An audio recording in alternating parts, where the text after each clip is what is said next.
Baik, terima kasih. Saya akan menjelaskan pengertian Asy'ariyah.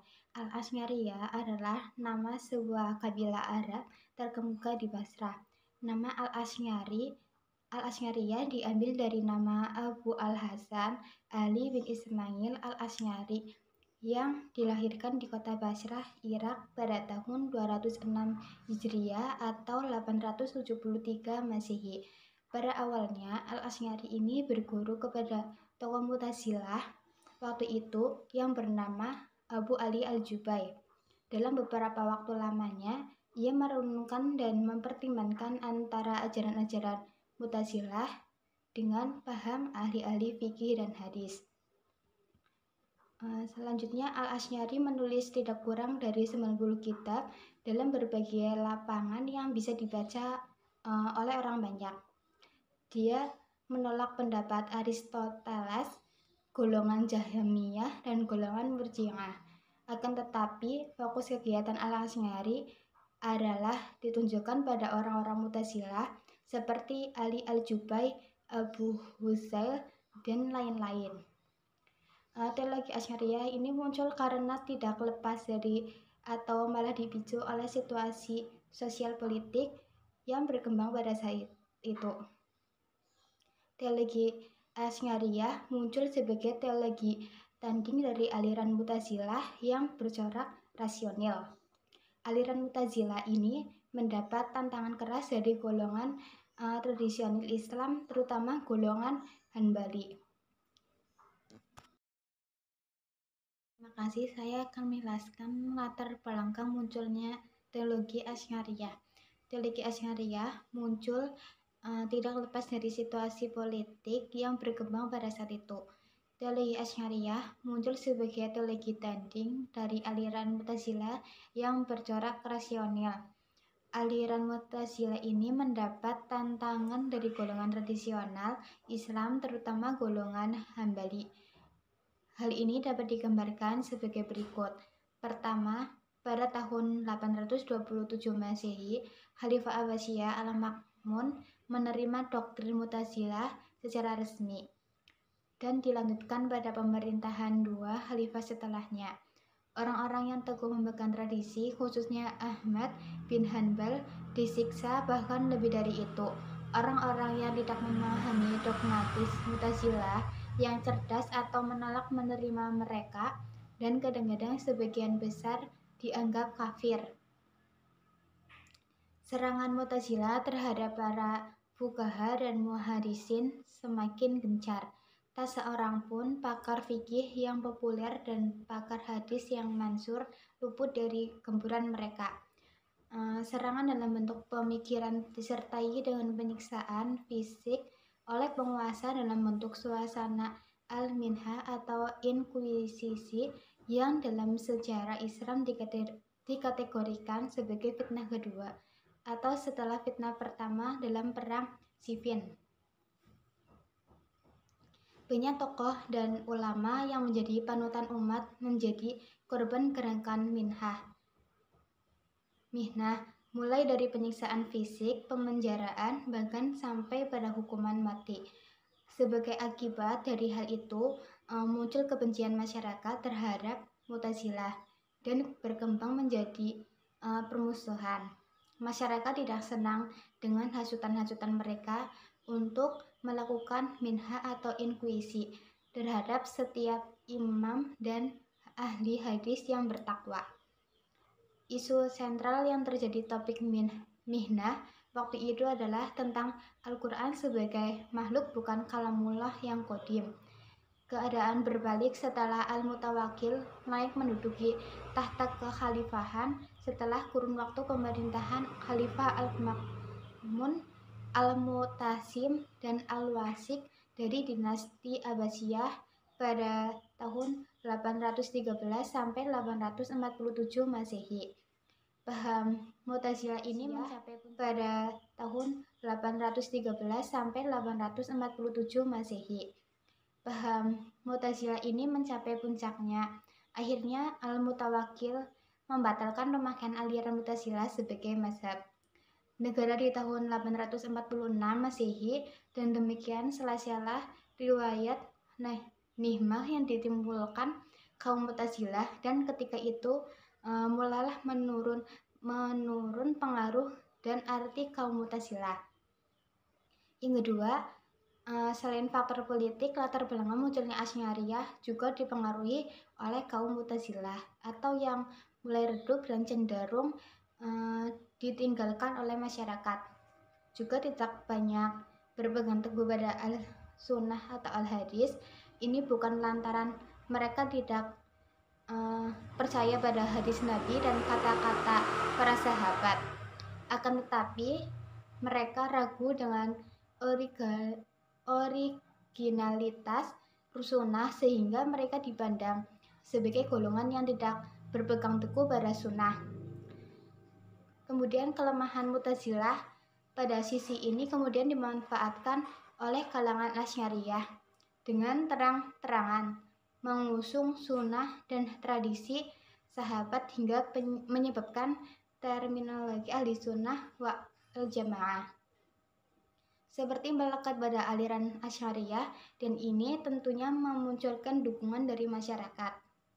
Yang ketiga, menurut Imam Abu Hasan al-Asy'ari yang dulunya penganut dan kampiun Mu'tazilah, pada akhirnya meninggalkan ajaran Mu'tazilah dan mendirikan aliran baru dinisbahkan pada namanya, yaitu al-Asy'ariyah.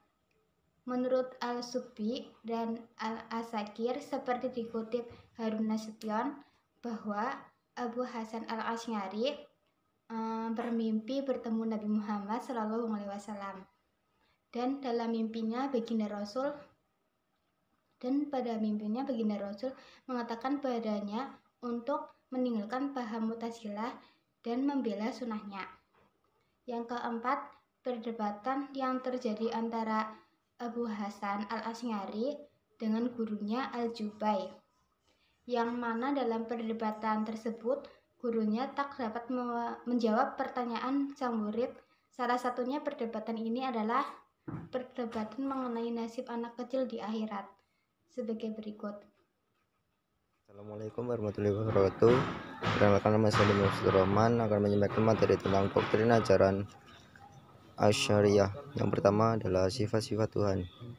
Menurutnya, Tuhan memiliki sifat sebagaimana disebut di dalam Al-Quran, yang disebut sebagai sifat-sifat yang azali, qadim, dan berdiri di atas zat Tuhan.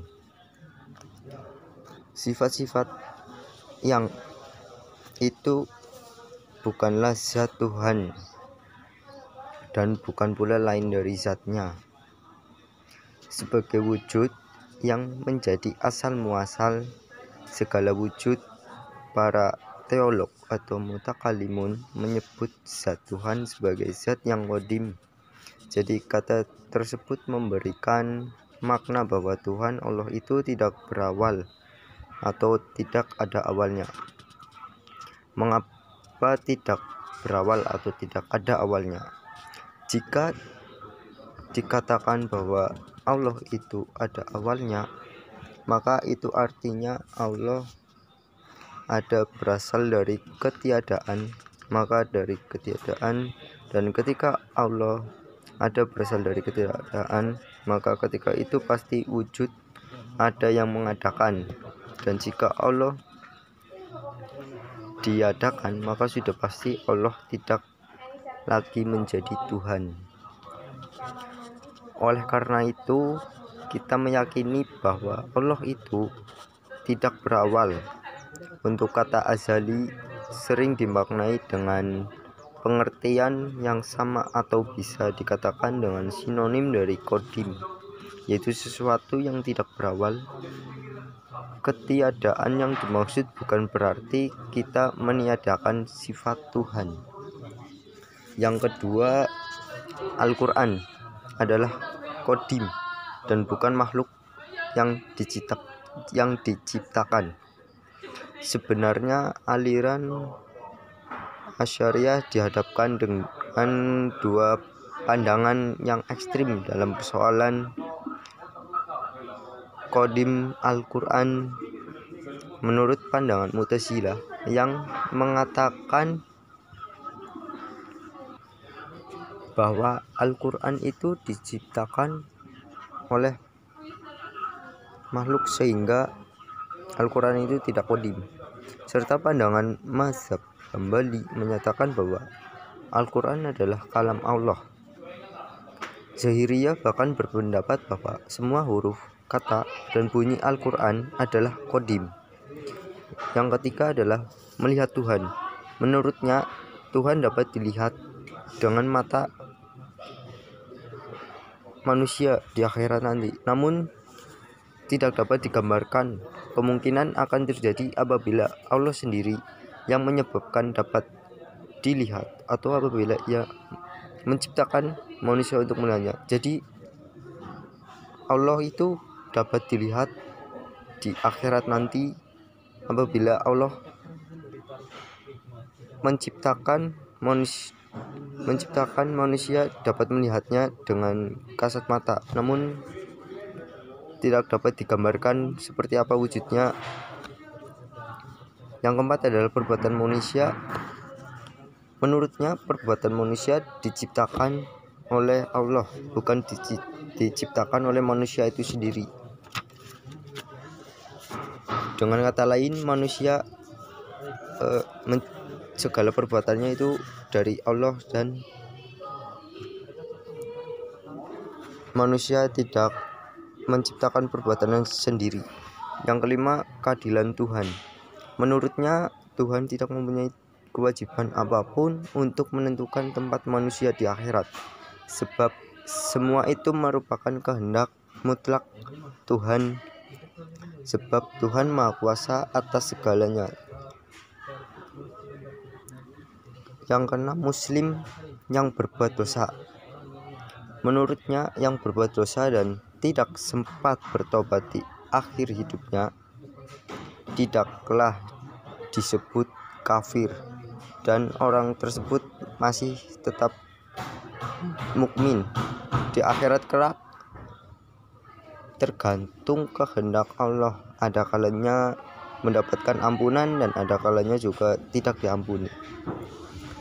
Jika tidak diampuni, maka orang tersebut sementara waktu akan disiksa di neraka dan akan dimasukkan ke dalam surga apabila semua perbuatan buruknya semasa di dunia telah diampuni oleh Allah. Pengikut Asy'ari yang terpenting dan terbesar pengaruhnya pada umat Islam yang beraliran Ahlus Sunnah wal Jamaah ialah Imam Al-Ghazali. Tempatnya paham teologi cenderung kembali pada paham Asy'ari. Al-Ghazali meyakini bahwa yang pertama, Tuhan mempunyai sifat-sifat qadim yang tidak identik dengan zat Tuhan yang mempunyai wujud di luar zat. Yang kedua, Al-Quran bersifat qadim dan tidak diciptakan. Yang ketiga, mengenai perbuatan manusia, Tuhanlah yang menciptakan daya dan perbuatan, bukan manusia itu sendiri yang menciptakan perbuatan, mau baik berupa perbuatan baik maupun perbuatan buruk.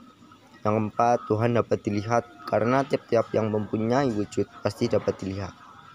Yang kelima, Tuhan tidak berkewajiban menjaga kemaslahatan as-sholah wal asloh.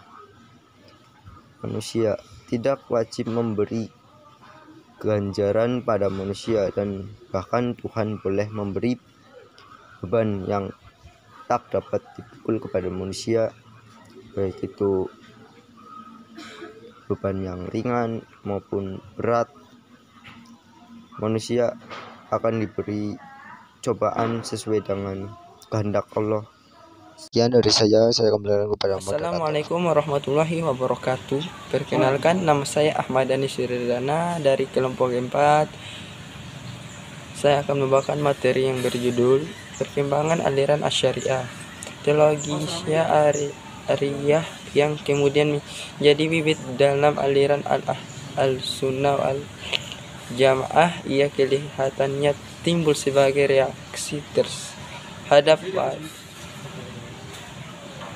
golongan Mu'tazilah dalam menyebarkan ajaran-ajarannya. Setelah Al-Asy'ariyah menjadi pengikut dari golongan tersebut selama kurang lebih 40 tahun. Abu Hasan ibni Ismail al-Asy'ari menyatakan diri mempelot dari golongan Mu'tazilah dan memproklamirkan sebuah ajaran teologi baru yang dinisbahkan cirinya sendiri al-Asy'ariyah. Ia tampil dan mengokohkan dirinya sebagai pemikiran teolog dengan penalaran ortodidak. Dibanding akidah penalaran ini lebih mengutamakan kepada sumber-sumber Islam sendiri seperti Al-Quran dan Sunnah Nabi Muhammad SAW.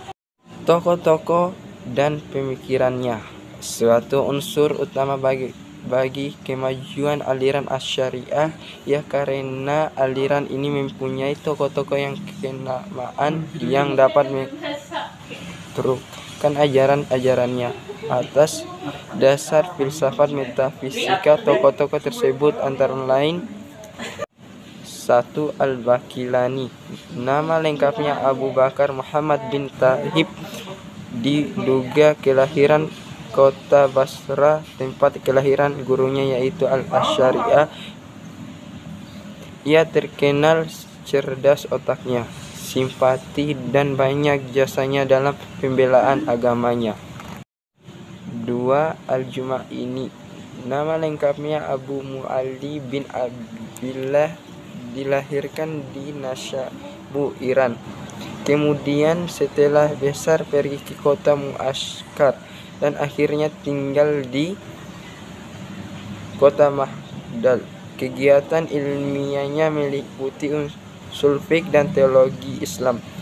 Ia mengikuti jejak Al-Baqillani dan Al-Asy'ariyah dan menjunjung tinggi kekuasaan dalam yang telah memberikan kesempatan kepada saya untuk mempresentasikan hasil kelompok kami. Dan di sini saya akan melanjutkan presentasi mengenai tokoh aliran Asy'ariyah. Yang pertama itu ada Al-Baqillani. Al-Baqillani itu bernama Abu Bakar Muhammad bin Tahib. Ia adalah seorang yang takwa, rajin beribadah, jenius, simpatik, dan banyak jasanya dalam pembelaan agama. Dia diduga lahir di kota Basra, tempat kelahiran gurunya Asy'ari. Yang kedua ada Al-Malik Al-Juwaini. Nama aslinya itu Al-Malik Al-Juwaini bin Abdullah. Dilahirkan di Nisabur, kemudian pergi ke kota Muaskar dan akhirnya sampai di kota Baghdad. Ia mengikuti jejak Al-Baqillani. Sekian presentasi dari saya kembalikan kepada moderator.